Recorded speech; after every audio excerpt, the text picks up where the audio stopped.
This is 1 in 36, a presentation of the Anderson Center for Autism. 1 in 36 is a weekly show devoted to autism spectrum disorder. Good morning and welcome to 1 in 36, the weekly talk show on topics related to autism spectrum disorder. I'm your host, Eliza Bozensky, Chief Development Officer at Anderson Center for Autism. And today I'm speaking with Lisa Candera, also known as the Autism Mom Coach. Lisa, thank you so much for being with us this morning. Thank you so much for having me. So as I think you know, and most of our listeners at this point know, I have the pleasure on this podcast of interviewing so many different people from all over the country, even occasionally from other parts of the world, who are just doing work, interesting things, having an impact in the autism community in some capacity. And so today I wanted to talk to you and get to know you a little bit better and have our listeners get to know you, your background, what it means to be the Autism Mom Coach, what your hopes are about being in that role and bringing that to other people. And so let's start with just giving you a chance to introduce yourself and tell us about who you are. Yeah, sure. So my name is Lisa Candera. I am a single mom of a 15-year-old with severe autism and OCD. I am also an attorney. We live in Connecticut, which is probably pretty obvious because this is a Connecticut radio station. But I say that because we moved to Connecticut from South Jersey 5 years ago. So still getting to know the area. And I began coaching moms raising kids with autism about 3 years ago. And I came to coaching first as a client. I had gotten to the point where my son's anxiety and behaviors were, pretty high during COVID and as that intersected with puberty, and it was really challenging. And I wanted to find some strategies I could implement immediately to help me regulate myself better so that I could help him and co-regulate with him. And so for me, I'd done therapy before and I still do it, but I saw that more as a long-term project than something that was going to help me do tomorrow better. And so that's how I found life coaching as a client. I really loved it. And then ever since then, I just wanted to learn more. So I got certified. I started studying, different parts of the modality. And now I teach it to other moms raising kids with autism. Great. Thank you for that background. I'm going to come back to that phrase you just said, do tomorrow better. But first, I have another question just to clarify. You made a distinction between life coaching and therapy or counseling. And I would love it if you would just go into that a little bit more deeply. I think it would be helpful probably to a lot of our listeners to better understand the difference and maybe how the two can coincide, or how do you know which one might be the avenue that was going to get you the support that you need at that time? Yeah, that's a great question. And I think that they do coincide quite a bit. And there are a lot of people, myself included, who do both. They do coaching and they do therapy. And in fact, about half of my clients are therapists themselves. So, so the difference is, I view therapy as, you have something that is making it difficult for you to show up. Maybe, you're not functioning as well as you would like as a person. Maybe there's some past trauma. There's some relationship issues that you need to process and you haven't been able to do that just yet. I think therapy is great for that. I almost view life coaching as, okay, and now what, right? I understand I have these different issues. I have these different reactions to these different things.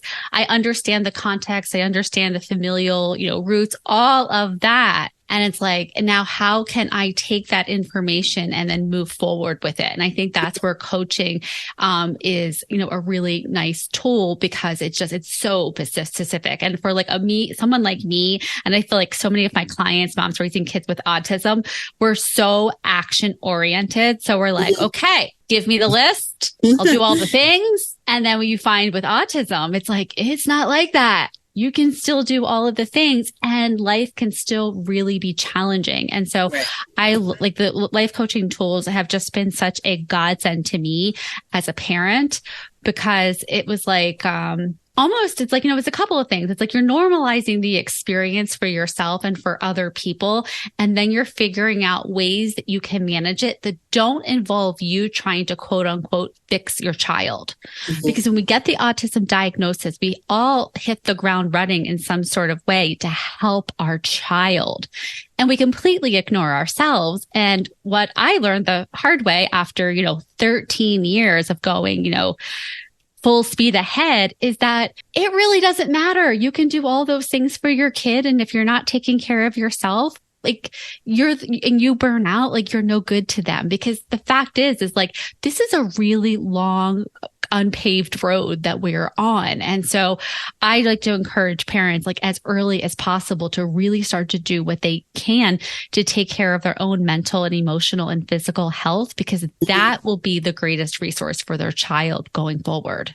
Thank you for that. I appreciate it. I think, sort of looking at coaching as a way to take action based on, the other work, whether you've done it with the support of a therapist or counselor, you've done it on your own or with friends and family, is a really cool way to, even for me, I'm sort of visualizing that next step. Yeah. Because I agree with you. Sometimes having the knowledge and going through those past experiences can be extraordinarily helpful. But it doesn't always, for everyone, translate into, okay, now I can move forward. Now I can take action. Now I can get back into what's next for me or for my loved one or, my life. So I think that's a really cool way of explaining it.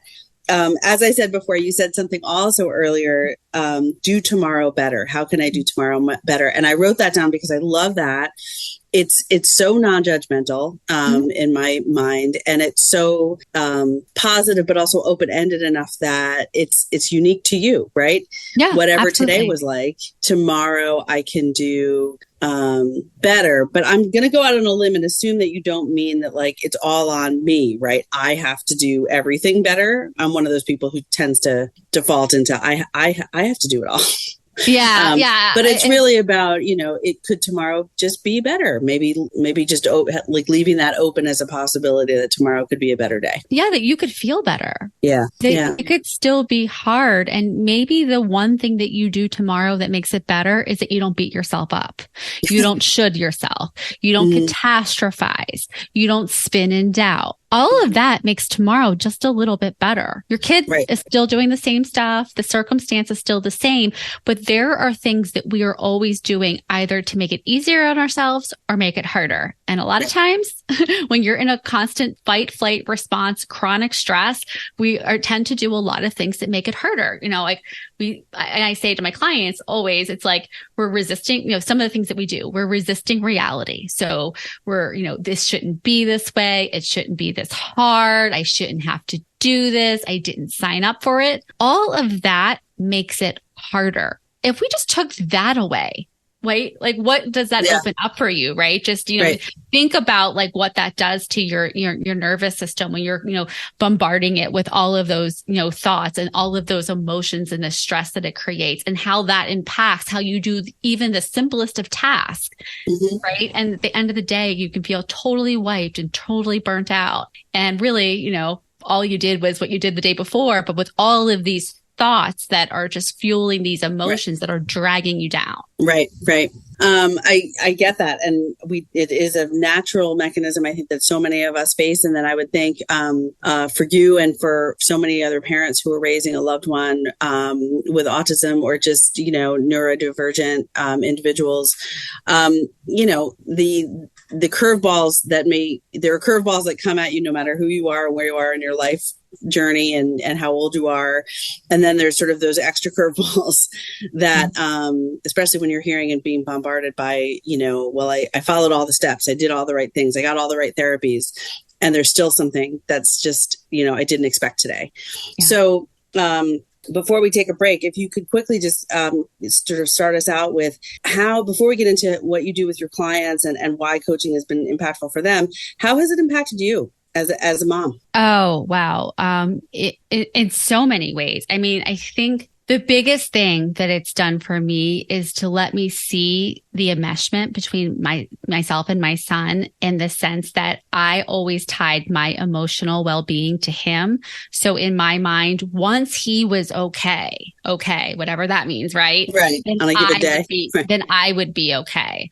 And so the work of coaching is really to almost put us on separate sides of the street. Like, he's in this path and I'm in this path. And all of the time that I was trying to spend controlling him and controlling his outcome, also I could feel better. And so it was figuring out, how could I take complete responsibility for my own emotions, regardless of what he was doing? Not that I wouldn't still support him, not that I still wouldn't do all the things, but that I wouldn't hinge my identity, my self-worth, my worthiness as a human, as a parent, on whether or not he had a meltdown on a certain day. Yeah, right. I am sure that there are so many people listening, especially moms, but parents and caregivers who are really resonating with that idea. It certainly makes sense to me, the idea that we naturally enmesh, like you said, with our children, and you feel everything. Somebody told me when I was pregnant with my first child, my daughter, that I'm so happy for you. Congratulations. This is the most vulnerable thing you'll ever do. Yes. And it was all in one sentence. And I was like, oh my goodness. And that has stuck with me, because it's just so true. That it is so difficult not to feel everything. And worry and all of that. So, but I appreciate what you shared. And that seems like, in and of itself, before we get into the next half of the show, we're going to talk about your work with other people, that it has been quite an impactful journey for yourself so far. Yeah, so for sure. We're going to take a short break. This is 1 in 36, the weekly talk show on topics related to autism spectrum disorder. I'm your host, Eliza Bozensky, and we'll be right back. Okay, forest animals, today is a new day. Kids are coming to the forest, and it's up to us to make their visit a good one. Sparrow. Yes? Have you practiced the most popular bird songs for the year? Of course. Catchy. I like it. Okay, River. Dude, How's the temperature? it's a refreshing 52 degrees, man. Perfect for a little riverside shoeless relaxation. Ah, good. Owl, you here? Course. Who's asking? I am. Look, you know the drill. Sleep during the day, scare the kids at night. Perfect. I love my job. Oak Tree? Sup? Still in the same place I left you last year. That's what I like. Consistency. Well, it's not like I'm going anywhere for the next couple hundred years. I know. I love it. Turtle. He's not here yet, man. He's late every morning. You'd think he would have learned by now to leave the night before our meetings. Okay. Squirrel. Has anybody seen Mr. Squirrel? The forest has been preparing just for you. Visit a forest near you today. To learn more about cool things to do in the forest, visit discovertheforest.org. Brought to you by the U.S. Forest Service and the Ad Council. And now, 1 in 36 continues on 100.7 WHUD. This is a weekly community affairs program presented by the Anderson Center for Autism. Welcome back to 1 in 36, the weekly talk show on topics related to autism spectrum disorder. I'm your host, Eliza Bozensky, and today I'm speaking with Lisa Candera, the Autism Mom Coach. Lisa's been sharing with us a lot of your background. Thank you, Lisa, for that. And also your experiences raising your son as a single mom, and also going through coaching yourself and how it has helped you. Before we get into my next question, I realize I should ask you to share, how can people find out more about you? Do you have a website you want to share, or some other ways to follow your work? So I am everywhere as the Autism Mom Coach. So my website's theautismmomcoach.com. I have a podcast, The Autism Mom Coach, and I'm on Instagram and Facebook as The Autism Mom Coach. Great. So the Autism Mom Coach, you can find her any of those places. Yeah. And one podcaster to another. I mean, I'm finding that that's a great way to get information out to the broader public. So it's great to know that you're doing that as well. So you just shared at the end of the first half of the show some information, and I appreciate always when our guests are willing to share some personal information about how coaching helped you, and the differences between coaching and therapy, and how the two can kind of work together depending on the individual person. So let's shift into your work with clients. Tell us about, how do you meet with clients, and what are the types of sort of how do you start, and how do you keep things individualized and focused also on what you like to do? Sure. So I work with clients over Zoom. So it's just like we're talking here. And what I do is I do a complimentary consultation. So for anyone who's interested in my coaching program, 45-minute consultation where I try to learn from you, what is your biggest pain point in autism parenting? Where are you struggling? So I get parents who come to me because they are having a hard time keeping their cool while their child is melting down. And I actually have an entire framework built around that where I teach a before, during, and after process for keeping your cool during a meltdown based on real life experiences. Okay. Sometimes they come to me because they're burnt out. They have no time for themselves. Sometimes they come for me because they feel like they've lost who they are. Like, who was I before an autism parent? So all kinds of issues, right? Some people are having lots of difficulties in their relationships. Perhaps they have parents who are nearby who aren't as involved because they don't understand their children. So whatever is a pain point for them, I am there to help them navigate. And so first we determine whether or not it makes sense for us to work together. If it does, we set out the client's goals, right? So for some client, I had one client, she wanted to get better at saying no to her child. And when we uncovered why she was having a hard time saying no to her child is that she felt bad for her child. She was pitying her child who was nonverbal. And so she thought that anytime she said no to her, that she was hurting her and that her job was just to make her child happy. And so, we talked about this. It's like, is that really our job as parents? To make our children happy all the time? Like, what is but really getting underneath the thoughts that were creating that action for her, that guilt that she felt, that shame that she felt. And once we're able to clean that up, saying no to your child isn't that hard. Yes, you have to deal with some repercussions from them, but that becomes a much easier task for you to do when you're not beating yourself up, when you're not shaming yourself, when you're not second guessing yourself. I have a couple of parents of twins who have, double the fun and are struggling with meltdowns, especially when one twin would set off the other twin. And so I was helping them a lot with their own emotional regulation so that they could better show up and prepare for what their children were doing. I would get a lot of things like meltdowns come out of nowhere, which is never really the case. And so we started to back up, like, what's happening? Like, how could we slow this down? What different dance moves could we make when your child does this? Like, how might you be able to do something different? And then, my clients, like, what'll happen is like the real thoughts will come out when we're going through this, and they'll say things like, well, I shouldn't have to do all that. That's the resistance, right? That's the resistance that's making it hard to set the boundaries. And so once we get under that resistance, the rest of the stuff gets easier. It's all simple stuff, right? But it's not easy. And so a lot of my work is really getting under the thoughts that my clients are having, the emotions that those are producing, and to normalize them. But then instead of letting those like default patterns run the show, being able to shift to ones that are more useful. And I think that one of the reasons that my clients get results as quickly as they do is that when they come to me, it's like they are seen without judgment in an instant. There's no explaining autism. There's no like, oh, is she judging me? All that kind of stuff. And so they're really willing very early on to lay it out bare on the table. Like, I wish my kid was normal. I hate autism. I can't stand my neighbor with her normal kids. Like, let's just get it all out because then we can work with it. Interesting. So it's sort of like identifying, it sounds like at the beginning is a little bit really sort of digging through those layers that we all do, right? You put on layers of protection every day. And by the time maybe you're 10, 12 years into something, those layers, they get pretty hard and they get pretty hard to take off. And so you're sort of uncovering some of that stuff. But then pretty quickly, it sounds like you shift into that action mode of like, okay, so how can we make this change? And how can I like what you said before about sort of be better prepared proactively. So many of the things that really, I think are helpful to probably all parents and really all people is just for, like I said before, those curveballs, no matter what circumstance you're dealing with and where you are in your life's journey, those curveballs usually are more easily handled if you're a little bit proactive on certain things and if you're a little bit self-aware. So it sounds really interesting. And how many years have you been doing this now, Lisa? For 3 years. For 3 years. Okay.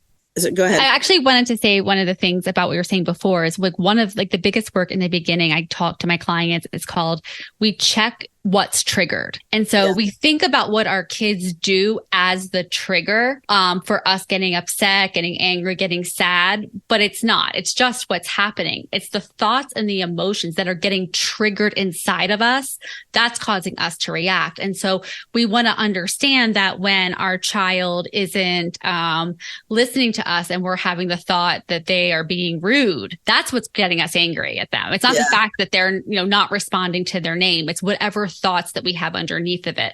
It's not the, going to Target. It's not that people are actually telling us how terrible we are. It's that we think that they are, that they might, and we were carrying that with us. Exactly. And it's very interesting. The word trigger, I sense that's a word that's often used in the autism space, but, and certainly, in a lot of clinical settings and things, we're thinking about what might trigger the meltdown, what might trigger my child to have a rough day or to respond in a certain way.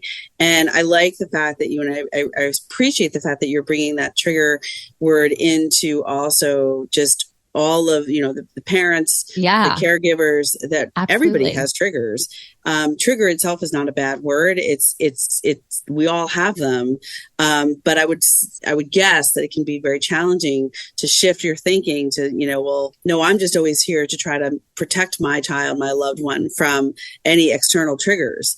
I don't have time or ability or resources to figure out my own triggers. On my job, like you said before, so many parents think our job is to eliminate all potential triggers because that will make everything easier and that will make my child happier and that will make everybody leave me alone and let me live my life.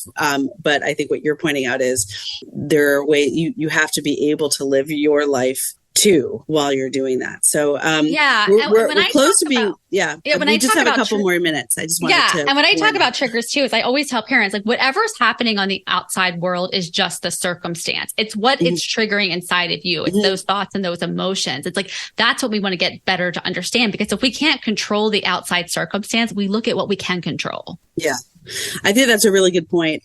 We only have 2 more minutes left. I'd love for you to talk just about kind of bringing it full circle. You had some experience receiving coaching. You were inspired, it impacted you. You became a coach. Now you have clients for the last 3 years. You've been practicing. How does the fact that in your experiences working with these different families and helping them, how does that circle back and impact you now again as a mom and as an individual woman? Yeah, it's a really great question. It's something I've actually been thinking about a lot lately. And I think one of the reasons that I love coaching as much as I do is because in a way I am providing a space to other women that I didn't have or I didn't allow myself to have. And so it's that full circle of realizing I never all the things that I am encouraging my clients to do are things that I didn't necessarily do until recently, and how things would have been different if I had, and just being able to give myself that moment of self-compassion for not knowing what I didn't know when I didn't know it, but also gratitude for what I do know and the fact that I get to share it. I think that's beautiful. I think that's a wonderful place to be right now. And who knows, how things will progress in the future. Since you're only 3 years in, I would assume that you've got lots more to offer. And just want to remind people who are interested in learning more about Lisa's work and how to get in touch with her. Remember, she offers one complimentary sort of, initial get to know you kind of thing and see if it's a match. And you can find all that information out on your website, which is theautismMomCoach.com. .com. Okay. And Lisa Candera, just best of luck to you in the rest of what you're doing. And thank you for being on the show and helping us understand really, that there's therapy, there's coaching. You can do both. They can be complementary, but they are different. And for sharing your story and your experiences with us. You're so welcome. Thank you so much for having me. This is 1 in 36, the weekly talk show on topics related to autism spectrum disorder. I'm your host, Eliza Bozensky. And remember, Anderson cares. You've been listening to 1 in 36, a weekly presentation of the Anderson Center for Autism. Join them for another edition of the show at this time next weekend.